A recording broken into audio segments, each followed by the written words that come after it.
नमस्कार, सत श्री अकाल, आदाब, अस्सलाम वालेकुम। आप सबका स्वागत है मेरे YouTube channel heal the world पर।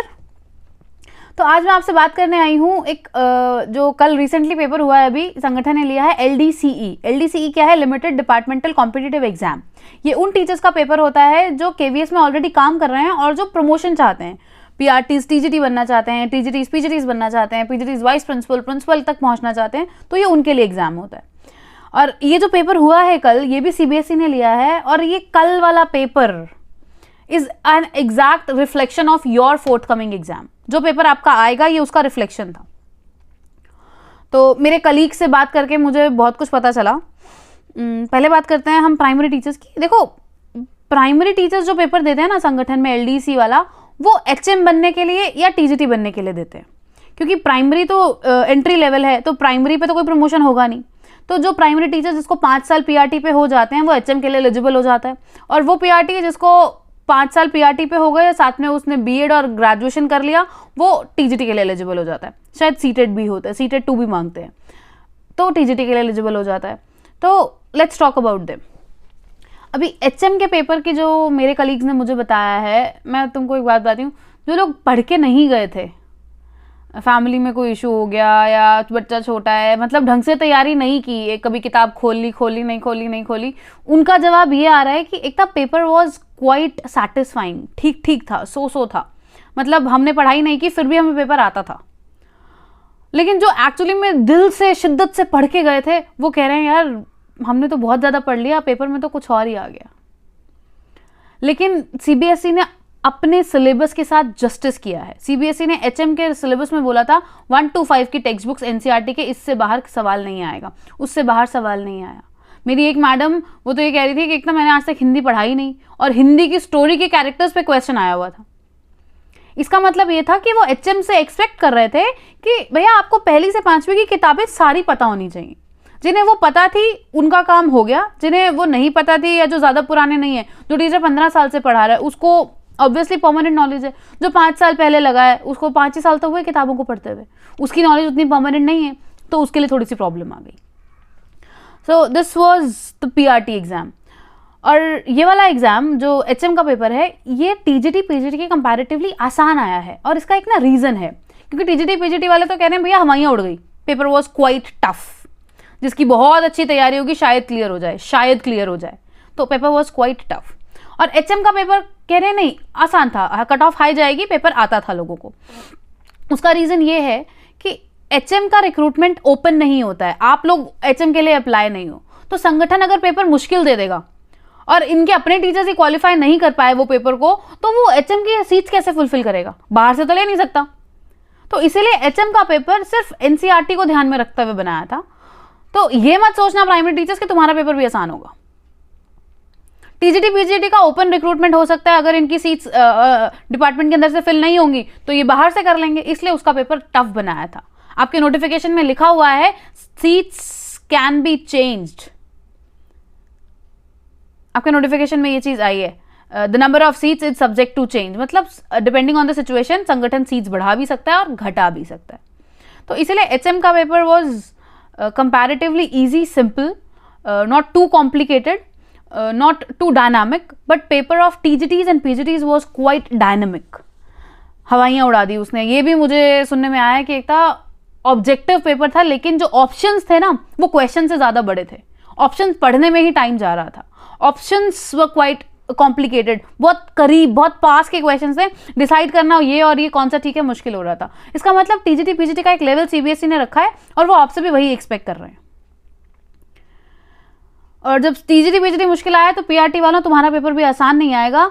जो लाइन लिखी हुई आई है ना, that your knowledge will be tested up to the level of 12th, TGTs के लिए up to the level of graduation, PGTs के लिए up to the level of post graduation, उसकी कीमत है। और मैं पहले दिन से ये बात बोल रही हूँ, प्रीवियस ईयर्स नहीं है हमारे पास। रीजन बीइंग, पहले KVS का एग्जाम SSC लेता था, अब CBSE लेता है। इसका भी एक लॉजिक है। लॉजिक ये है कि KVS जो है, केंद्रीय विद्यालय के जितने स्कूल्स हैं वो सब CBSE एफिलिएटेड है, उनमें CBSE की पढ़ाई, CBSE का पैटर्न, CBSE के क्वेश्चन पेपर, CBSE के प्रोजेक्ट, सब कुछ उनका चलता है। तो अगर कहीं रिजल्ट अच्छा नहीं आता है तो संगठन पे सवाल उठता है कि भाई तुम्हारे रिजल्ट अच्छा क्यों नहीं आया, जितना इनपुट एजुकेशन पे जा रहा है उतना आउटपुट क्यों नहीं आ रहा। तो संगठन ने क्या चालाकी की इस बार, अपनी दोस्ती को रिश्तेदारी में बदल दिया। KVS and CBSE are now no more friends, they are relatives. संगठन ने किया कि ठीक है, हम CBSE का पैटर्न फॉलो कर रहे हैं, CBSE हमारे पेपर ले रहा है, तो हम अपने टीचर्स का रिक्रूटमेंट भी CBSE को दे देते हैं। अब CBSE हमें टीचर देगा कि CBSE कैसा टीचर चाहता है, कि बच्चों को वो क्या पढ़ाएं, कैसे पढ़ाएं कि हमारा रिजल्ट अच्छा है। इसलिए उन्होंने रिक्रूटमेंट का सारा जिम्मा CBSE को दे दिया, और CBSE ने आपको जो दिया वो सिलेबस दे दिया NCERT से, क्योंकि NCERT CBSE की रीढ़ की हड्डी है। CBSE हमेशा NCERT के आसपास घूमता है। मैं पहले वीडियो से यही कह रही हूँ कि CBSE में बहुत ऐसे लोग हैं जिन्होंने NCERT घोल के पी रखी है। CBSE आपको NCERT के बाहर पेपर नहीं देगा, लेकिन ऐसे ले जाएगा NCERT को घुमा के, आपको पता नहीं चलेगा इस पेज से इस लाइन से क्वेश्चन आया, फिर भी आप उसको चोक आउट नहीं कर पाओगे। इसलिए पढ़ना जरूरी है। Don't run behind the question papers, don't run behind the books. मेरे पास सवाल आता है, मैडम कौन सी बुक खरीदे? अरे बुक कैसे खरीद सकते हो आप? प्रीवियस ईयर क्वेश्चंस ही नहीं है। जो भी पब्लिशर बुक छाप रहा है वो किस चीज को मॉडल बना के बुक छाप रहा है मुझे नहीं पता। आपका जो असली सेवियर है वो आपकी NCERT है, और उसके साथ एक रेफरेंस बुक है। अब जिस भी सब्जेक्ट में हो, आप NCERT इसको बेस बनाओ और एक रेफरेंस बुक का कंटेंट रिवाइज करो और उसी के क्वेश्चंस करो, and that will be your saviour. For example NCERT में जैसे साइंस वालों के पास टॉपिक है फूड। अब फूड में वो आप देखो ना कि NCERT ने जो फूड के टॉपिक को है 6th क्लास के फूड में उन्होंने कहाँ तक छू रखा है। वो फूड के कंपोनेंट्स तक गए हैं, या वो डाइजेस्टिव सिस्टम पे गए हैं, या वो डिफरेंट टाइप ऑफ स्पाइसेस पे गए हैं, या वो क्या होता है फूड के storing, ways of storing food, उस पर गए हैं। उन्होंने कहाँ तक फूड को छुआ है, आपको उसके आसपास पढ़ाई करनी है। या आपको सपोज बुक में मिल गया क्लोरोफिल, प्लांट्स में आ गया क्लोरोफिल, अब क्लोरोफिल से फोटोसिंथेसिस आ गया। फोटोसिंथेसिस के बाद आपको पता होना चाहिए कि स्टोमेटा क्या होता है, स्टोमेटा के बाद आपको नोड्स पता होना चाहिए। तो ये सारी चीजें आपस में कनेक्टेड हैं। तो NCERT आपको बताएगा कि 6th का लेवल क्या है, 7th का लेवल क्या है, 8th का लेवल क्या है, लेकिन उसको पढ़ना पड़ेगा आपको किसी रेफरेंस बुक्स में जिसमें उसका डिटेल्ड एक्सप्लेनेशन हो, उससे रिलेटेड क्वेश्चंस हो, उस पर कोई एक आधा डायग्राम हो। या डायग्राम भी बहुत इंपॉर्टेंट है। ये गलती मत करना कि आप डायग्राम्स नहीं देखोगे। हो सकता है एज इट इज डायग्राम उठा के दे दें NCERT से और पूछ लें क्या है बताओ। So don't leave your diagrams untouched. खास करके साइंस वाले लोग, आपके लिए डायग्राम्स बहुत इंपॉर्टेंट है, बहुत इंपॉर्टेंट है। TGT PGT के साथ वो मसल का, टिश्यू का, सेल का, किसी का भी डायग्राम बना के उठा के दे देंगे, बताएंगे बताओ जी identify the cell, identify the tissue. What will you do? You have to do it. You cannot say the syllabus is out of course. तो ये चीजें आपको करनी पड़ेंगी। मोशन में कोई ग्राफ दे देंगे and identify the law of motion, आपको आना चाहिए। आप नहीं कह सकते आउट ऑफ कोर्स है, क्योंकि वो जो लाइन आ गई ना उसने CBSE को बहुत फ्रीडम दे दिया है क्वेश्चन कहीं से भी पूछने का। 5वीं का पेपर आ जाएगा 12वीं की किताब से, आपको हो गया आउट ऑफ कोर्स है। नहीं, हमने तो 12th की अंडरस्टैंडिंग बोली थी। इसलिए थोड़ा सा डिटेल पढ़ना पड़ेगा, थोड़ा सा अच्छा लेवल पढ़ना पड़ेगा, चीजों को अच्छे से समझना पड़ेगा। कॉन्सेप्चुअल पेपर आएगा, आपको कॉन्सेप्ट क्लियर होना चाहिए, आपको पता होना चाहिए फोटोसिंथेसिस क्या होता है, आपको पता होना चाहिए विनोइंग का प्रिंसिपल क्या है, आपको पता होना चाहिए मैग्नेटिक सेपरेशन क्या होता है, वो किस प्रिंसिपल पे काम करता है। आपके कॉन्सेप्ट क्लियर होने चाहिए, then only you can sail through the paper. और मैथ्स और साइंस वालों को मैंने पहले भी कहा था, आपका सेवियर एग्जाम्पलर है। NCERT की जो एग्जाम्पलर की किताब है वो आपका सेवियर है। जिसने मेरी स्ट्रैटेजी वाली वीडियो नहीं देखी है वो देख लेना, उसमें मैंने बहुत खुल के बताया हुआ है। आपका सेवियर एग्जाम्पलर है। हो सकता है एग्जाम्पलर से एज इट इज क्वेश्चन उठा के वो दे दें, क्योंकि वो भी तो कहां से क्वेश्चन बनाएंगे, NCERT से, क्वेश्चन बैंक से, एग्जाम्पलर से। नए क्वेश्चन तो बनाने बैठेंगे नहीं, 10 किताबें उठाएंगे, एक वहां से एक वहां से एक वहां से दे देंगे आपको, और आपको वो पेपर करना पड़ेगा। तो आपको कौन सेल थ्रू कर सकता है? जो क्वेश्चन बैंक्स आते हैं ना, जो 9th-10th के बच्चे पढ़ते हैं। जैसे मैं जब 9th-10th में थी तो हम वो पढ़ते थे, टुगेदर विद की किताब, या एक एग्जाम आइडिया आती थी, या फिजिक्स की प्रदीप्स, केमिस्ट्री की भी एक पता नहीं कौन सी आती थी, मुझे याद नहीं है, हम लोग वो पढ़ते थे। उन किताबों को पढ़ लो। PGT वालों, तुम वो पढ़ो ना जो 12th का बच्चा पढ़ रहा है, क्योंकि क्वेश्चन वैसा आएगा। अब CBSE आपसे क्या चाहता है? CBSE ये चाहता है कि CBSE को वो टीचर्स चाहिए जो उनके 12th के बच्चों को, 11th के बच्चों को पढ़ा सके, जो उनके 9th-10th के बच्चों को पढ़ा सके, जो उनके 6th-7th के बच्चों को पढ़ा सके। तो वो वही कॉन्सेप्ट तो आपका चेक करेंगे ना कि जो हम बच्चों को पढ़ाना चाहते हैं वो आपको भी आता है या नहीं आता है। तो ऑब्वियसली वो आपसे वही सवाल पूछेंगे जो अपने 9th-10th के बच्चों से पूछते हैं। तो आपके लिए, प्रैक्टिस के लिए इंपॉर्टेंट है कि आप 10th का 9th का जो क्वेश्चन बैंक आता है गवर्नमेंट स्कूल्स में, या ऐसे ही प्राइवेट पब्लिशर्स के जो क्वेश्चन बैंक आते हैं, 10th क्लास की कंटेंट के ऊपर क्वेश्चन बैंक बनता है, उसको करिए। एनसीईआरटी को बेस बनाओ, साथ में एक कोई प्राइवेट स्कूल की किताब ले लो। अगर आपके आसपास कोई उसका रहता हो ना डीएवी स्कूल का बच्चा, उनकी बुक्स भी बहुत अच्छी होती हैं। डीएवी जो है अपनी खुद का, डीएवी अपनी किताब छापता है, डीएवी बोर्ड अपनी बुक्स छापता है और सारे डीएवी स्कूल्स में उनकी बुक्स चलती हैं। आप उनकी 6th की, 7th की, मैथ्स की, साइंस की बुक्स देख लेना, they are also very good, they have a good amount of knowledge. तो आप लोगों को तो यही चीजें सेव करेंगी। जैसा पेपर कल आया है, don't take the things lightly. वो सिंपल से सवाल को भी घुमा के पूछेंगे, तो आपको कौन हेल्प करेगा? आपके क्वेश्चंस। और क्वेश्चंस कैसे? जैसे 9th 10th की बुक्स में हैं वैसे क्वेश्चंस, जो हॉट्स होते हैं थोड़े से, वो वाले क्वेश्चंस। बहुत आसान मत करना, टीजीटी हो तो आसान नहीं, हॉट्स को जरूर ट्राई करना, और पीजीटीज हो तो आपको भी मैं यही कहूंगी। और एक सवाल मेरे पास बहुत कॉमन आता है, मैडम इंग्लिश के लिए कुछ बता दीजिए। देखो पता है, इंग्लिश के साथ तो ना बहुत ज्यादती हुई है इस बार। आज तक जो इंग्लिश का पेपर होता था टीजीटी पीजीटी का, उसमें लिटरेचर आती थी, pure British literature, American literature, जो हम लोग अपनी ग्रेजुएशन पोस्ट ग्रेजुएशन में पढ़ते हैं। रोमांटिक पोएट्स, वर्ड्सवर्थ, कीट्स, शेली, या फिर लॉर्ड बायरन, या फिर चार्ल्स डिकन, मिल्टन, शेक्सपियर, ये सब आते थे, इन्हें पढ़ा जाता था।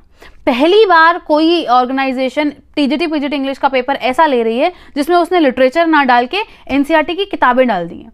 सो nobody has no idea about what will be coming in the exam. तो आपका सेवियर क्या है? एनसीईआरटी की किताब पढ़ो,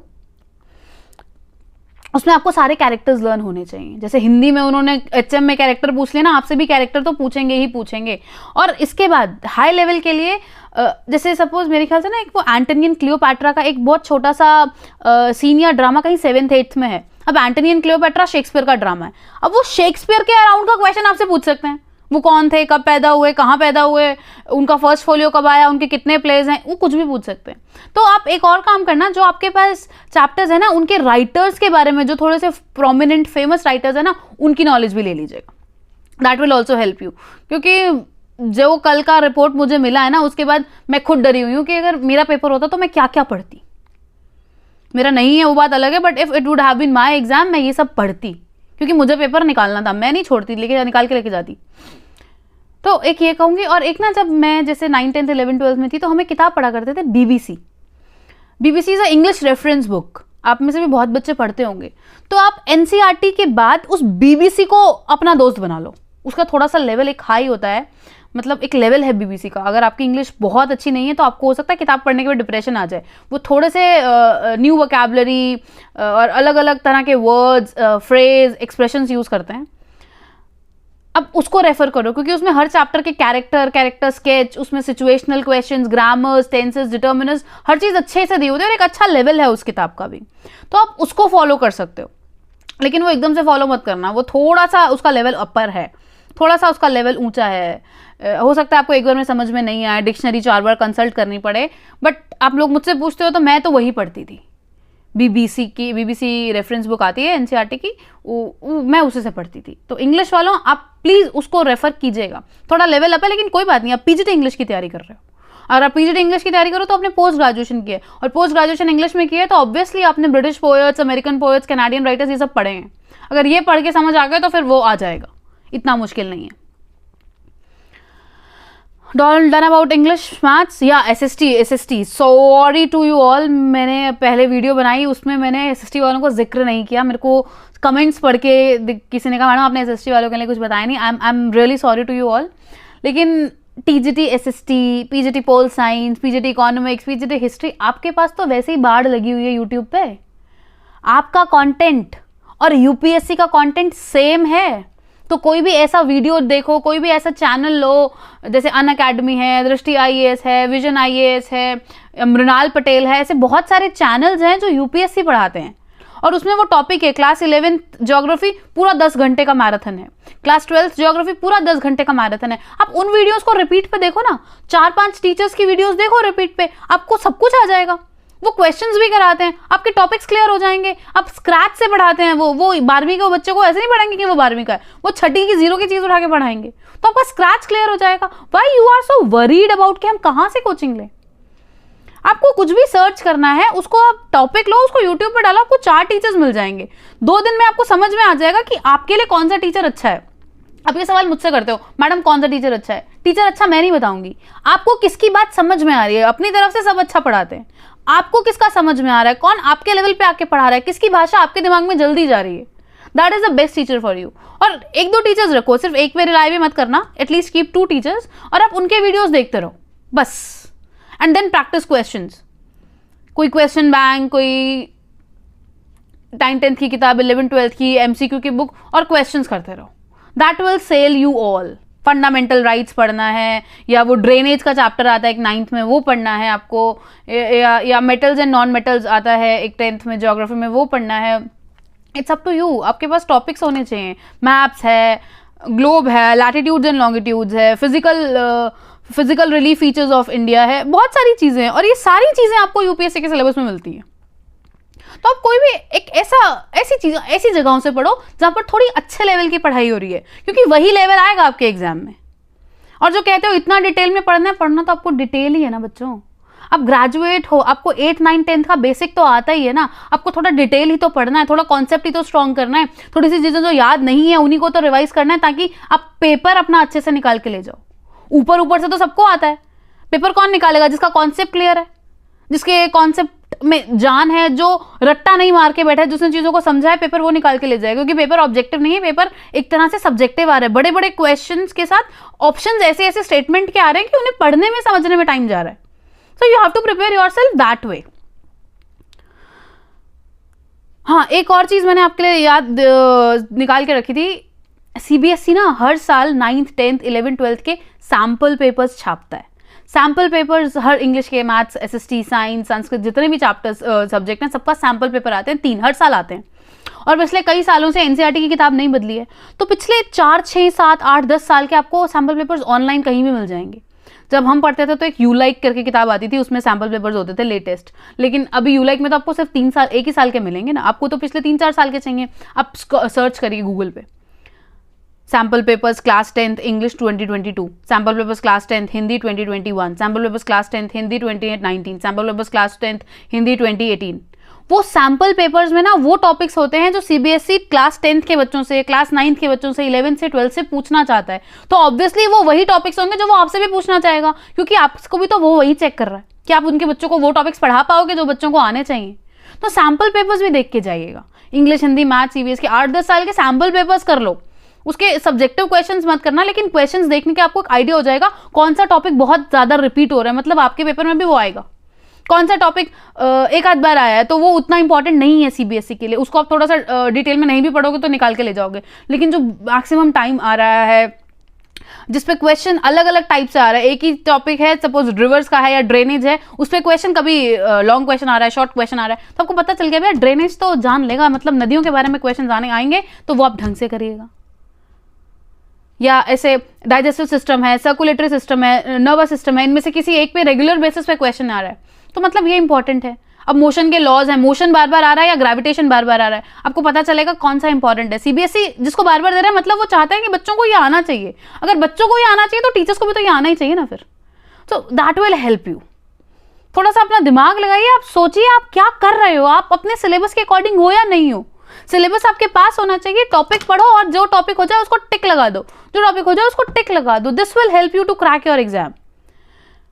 अभी भी इस टाइम पे भी अगर आप ये पूछ रहे हो कि मैडम कौन सी किताब खरीदे, तो you are not on the right track. किताब तो खरीदनी नहीं है ना। सीबीएसई एनसीईआरटी का पेपर लेता है, तो सीबीएसई जो पेपर बनाता है ऑल इंडिया लेवल पे, वो तो उन बच्चों का पेपर भी बनाता है जिनके पास सिर्फ एनसीईआरटी के अलावा कोई किताब नहीं है।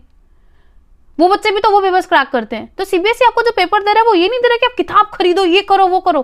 Don't spend too much money on collecting the resources, spend more time on revising things. अगर आपने 2 किताबें उठाई हैं, एक एनसीईआरटी और एक कोई रेफरेंस बुक, उसी को बार बार पढ़िए। कोई आपको क्वेश्चन बैंक मिल गया किसी गवर्नमेंट स्कूल का या किसी प्राइवेट पब्लिशर का, आप उसके क्वेश्चंस को प्रैक्टिस करो। और कोई लोग यूट्यूब पे, जैसे किसी ने मुझसे पूछा तो ऑनलाइन प्रैक्टिस कैसे करनी है, ऑनलाइन प्रैक्टिस करने के लिए यूट्यूब पे लोग बहुत सारे प्रैक्टिस क्वेश्चंस कराते हैं। रात को 9-10 बजे बहुत सारी वीडियोस आती हैं जिनमें वो क्वेश्चंस प्रैक्टिस करा रहे हैं। उन वीडियोस को 2x पे देखो, वो होती है ऑनलाइन प्रैक्टिस। क्वेश्चन आया आपने पढ़ा आंसर दिया, क्वेश्चन आया आपने पढ़ा आंसर दिया। वो होती है ऑनलाइन प्रैक्टिस कि आपको स्क्रीन देख के आदत होनी चाहिए। और अगर आपके पास लैपटॉप है या कंप्यूटर है तो कोशिश कीजिए आप कंप्यूटर पर करो, फोन पर मत करना। फोन को हम ना बहुत पास रखते हैं, लैपटॉप एक डिस्टेंस पे होता है और उसी डिस्टेंस पे आपके जो एग्जैक्टली एग्जाम होगा वो कंप्यूटर की स्क्रीन भी उतने डिस्टेंस पे होगी। लैपटॉप फोन तो यहाँ होता है, ऐसे देखते हैं हम, लेकिन आप उस टाइम पे ऐसे नहीं देख पाओगे स्क्रीन, वो आपसे दूर होगी। तो अपने आप को उस पेपर वाले माहौल में रखकर प्रैक्टिस करो तो आपको वहां जाके झटके नहीं लगेंगे। That's what I want to say. You have to work very hard. और अभी टाइम वेस्ट करने के लिए नहीं रह गए, आलतू फालतू की वीडियोस मत देखो, लग जाओ, क्योंकि कल का जो पेपर आया है, मैं 100% आपको कह रही हूँ, मैं खुद डरी हुई हूँ उस पेपर कल की लोगों की बातें सुन के, कि अगर मैं इस टाइम पे पीजीटी डीजीटी दे रही होती तो मुझे क्या क्या पढ़ना पड़ता, मैंने आपको बता दिया। एक सवाल और मेरे पास आजकल बहुत ये आता है कि हम पीआरटी का एग्जाम भी दे रहे हैं और टीजीटी का भी दे रहे हैं, पीआरटी का भी दे रहे हैं और पीजीटी का भी दे रहे हैं, कैसे करें, टाइम कम है, किसको पढ़ें किसको नहीं पढ़ें। तो बच्चों एक सब जिसका जवाब एक तो मैं ये दूंगी कि दो नैया वाले कभी पार नहीं होते, और इसका जवाब ना मेरे से ज्यादा आपके पास है। आपको पता होना चाहिए कि आप किस लेवल के हो। आपने हो सकता है ग्रेजुएशन कर लियो, लेकिन क्या आपका इतना उस सब्जेक्ट में कमांड है कि आप एक 10th क्लास के बच्चे का या एक 9th क्लास के बच्चे का डाउट क्लियर कर सकते हो। आपने पोस्ट ग्रेजुएशन कर ली है, लेकिन क्या आपको इतना नॉलेज, इतना स्ट्रॉन्ग कॉन्फिडेंस है अपने ऊपर कि आप किसी 12th क्लास के होनहार बच्चे का डाउट क्लियर कर सकते हो? अगर आपका जवाब आता है हाँ, तो आप अपना हाईएस्ट लेवल दो। पीजीटी का है तो पीजीटी पे कॉन्सेंट्रेट करो, टीजीटी है तो टीजीटी पे कॉन्सेंट्रेट करो। लेकिन नहीं, आपने पोस्ट ग्रेजुएशन कर लिया, लेकिन आपको लगता है नहीं यार, मैं पोस्ट ग्रेजुएशन में उतनी कॉन्फिडेंट नहीं हूं, मैं पढ़ा नहीं सकती, मैंने पढ़ तो लिया है लेकिन मैं पढ़ा नहीं सकती अभी। तो अपने आप से भी जस्टिस कीजिए और जिन्हें पढ़ाने जाओगे उनसे भी जस्टिस करना, अपना टीजीटी फोकस करो। हो सकता है आप बहुत मेहनत करके रिटर्न एग्जाम क्वालिफाई करके ले जाओ, लेकिन जब आप इंटरव्यू पे जाओगे या जब आप डेमो पे जाओगे तब आपका रह जाएगा तो आपको बहुत दुख होगा। ये भी रह गया, वो भी रह गया, क्योंकि जब आप डेमो दे रहे हो या जब आपका इंटरव्यू हो रहा है तो जो सामने लोग बैठे होंगे वो एक्चुअली में 11वीं के बच्चे नहीं होंगे, वो बहुत बड़े बड़े लोग होंगे। वो प्रिटेंड करेंगे कि हम 11th के स्टूडेंट्स हैं, तो वो आपसे कुछ ऐसा घुमा के सवाल पूछ लेंगे जिसका जवाब अगर आपको नहीं आता होगा, आप पीजीटी का इंटरव्यू दे रहे हो और आप उनको लगेगा नहीं कि आप 12th क्लास के बच्चे की क्यूरियोसिटी को सेटिस्फाई कर सकते हो अपने जवाब से, हो सकता है इंटरव्यू में रह जाओ। तो इसका जवाब आपके पास खुद के पास है कि आप कौन सी क्लास के बच्चे के साथ जस्टिस कर सकते हो, किसको अच्छे से पढ़ा सकते हो, उस लेवल पे अपने आप को लाओ और उसकी तैयारी रगड़ के करो। और सब में अगर हम पैर डाल के चलेंगे ना तो फिर कुछ भी नहीं निकलता है। वो दो पैरों में रखने वाले कभी आगे नहीं पहुंचते, एक बहुत बड़ा क्लीचे स्टेटमेंट है। तो ये एक सच बात भी है, और इंस्टीट्यूट्स वाले आपको कहते हैं कि आप दोनों तीनों पढ़ो, क्योंकि उनको तो ये होता है कि यार उनके कोर्सेज बिक जाएंगे, ये हो जाएंगे, वो हो जाएंगे, but it's up to you और इट्स योर जॉब। और फिर मैं वही कह रही हूँ कि सिर्फ रिटर्न इज फर्स्ट स्टेप। बहुत अच्छे अच्छे लोग रिटर्न निकालने के बाद इंटरव्यूज में और डेमोज में रह जाएंगे, क्योंकि वो कॉन्फिडेंस नहीं होगा आपको अपनी नॉलेज पे। तो अगर आपने पोस्ट ग्रेजुएशन भी कर लिया लेकिन आपको कॉन्फिडेंस नहीं है उस पर, आपको लगता है कि मैं सिर्फ पीआरटी पे ही अच्छा परफॉर्म कर सकती हूँ या कर सकता हूँ, तो आप पीआरटी पे कॉन्सेंट्रेट कीजिए। आपने पोस्ट ग्रेजुएशन कर लिया लेकिन आपको लगता है कि नहीं यार, मैं सिर्फ 9th 10th का मैथ्स अच्छे से पढ़ा सकता हूँ, मैं 12th का मैथ्स बहुत ज्यादा एब्स्ट्रैक्ट हो जाता है, मुझसे नहीं पढ़ाया जाएगा, अभी मुझे अभी और टाइम चाहिए, तो आप टीजीटी पे फोकस करो, टीजीटी लग जाओ, 5 साल उस पर तैयारी करना, प्रमोशन पे पीजीटी बन जाना। बट अगर आप बहुत करीब पहुंच के नौकरी के नहीं ले पाए ना उसे, तो बहुत दुख होगा। So this is my answer to all those who ask me कि मैम हमारे पास 2 हैं, हम किसकी तैयारी करें किसकी तैयारी नहीं करें। तो मेरा जवाब यही है। और एक चीज़ और मैं भूल गई थी आप लोग को बतानी, अब मुझे दिख रही है कि जो इंग्लिश वाले लोग हैं, इंग्लिश वालों को मैंने बोला आप चैप्टर्स कर लो, राइटर्स कर लो, ये कर लो। इंग्लिश के लिए एक दो बहुत फेवरेट क्वेश्चन बनते हैं ना, वो बनते हैं फिगर ऑफ स्पीच और literary terms, metaphor, simile, alliteration. ये बहुत फेवरेट क्वेश्चंस है, बहुत फेवरेट क्वेश्चंस हैं उनके, और ये आते हैं, तो ये भी आप बार बार ज़रूर देख के जाइएगा। यस, इसके बाद मेरे पास आपको बताने के लिए कुछ है नहीं। एलडीसी का पेपर मुश्किल आया था, तो आपका पेपर आसान आएगा नहीं। प्राइमरी वालों के लिए एलडीसी नहीं होता है, वो एचएम का होता है। तो प्लीज़ ये मत सोचना कि हम प्राइमरी वाले भी एलडीसी देख लें, एलडीसी नहीं होता, वो एंट्री लेवल होता है। उसके बाद अब यही कहूँगी, अब टाइम वेस्ट करने का टाइम बिल्कुल नहीं है। पढ़ाई कीजिए, कॉन्सेप्चुअल कीजिए, क्वेश्चन बैंक्स के क्वेश्चन की प्रैक्टिस कीजिए, work hard, make your time tables and go crack your exam. मेरी तरफ से ऑल द बेस्ट। और भी कुछ क्वेश्चंस आएंगे तो मैं कोशिश करूंगी मैं आपके सारे सवालों का जवाब जल्दी से जल्दी दे पाऊं, लेकिन मैं सारे सवाल वही लेती हूं आजकल जो कॉमन है और जो रिटर्न से रिलेटेड है। इंटरव्यू से रिलेटेड या जॉब में जाने के बाद क्या होगा, कब छुट्टी मिलेगी, क्या होगा कैसा नहीं होगा, वो बाद में। बहुत सवाल मेरे पे भी पूछे जाते हैं, आप जापान कैसे पहुंची, वो सब बाद में, अभी आपका रिटर्न इंपॉर्टेंट है। And later I will give you answers to all those questions. First you concentrate on your written exam, crack it with confidence, score good marks, and then prepare for your interview. So all the best from me. I'll see you again later. Jai Hind.